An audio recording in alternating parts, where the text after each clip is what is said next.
আমরা যখন রাস্তা দিয়ে যাতায়াত করি তখন মোটামুটি প্রত্যেকটা মন্দিরে মসজিদে দান বক্স বলে একটা বক্স থাকে।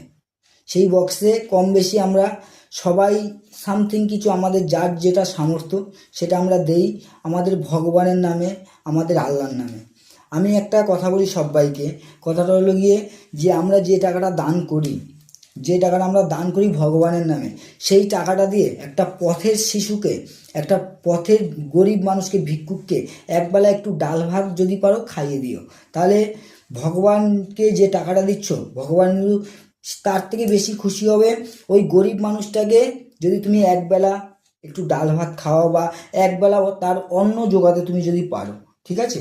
এটা আমি কেন বললাম, আশা করি তোমরা সবাই জানো যে আমি এখন ফেসবুকে অলরেডি কিছু কিছু পোস্ট করছি কিছু মানুষের সাহায্যের জন্যে, ঠিক আছে? এর জন্য এই ভিডিওটা করা। আর যদি ভিডিওটা ভালো লাগে একটা লাইক, একটা কমেন্ট আর একটা শেয়ার অবশ্যই করবে, যাতে ওই শেয়ারটায় আমি আর একটা মানুষের কাছে আমার ভিডিওটা যায়, যাতে ওই মানুষটার কাছ থেকে আর একটা মানুষের কাছে যায়, আমার এই পোস্ট ভিডিওটা জানি সবার কাছে পৌঁছায়, সবাই জানি আমার এই ভিডিওটা দেখে তার মনের ভেতরে একটা কৌতূহল জাগে যে হ্যাঁ ঠিক কথাই বলছে, আমিও ওই মানুষটাকে খাওয়াবো।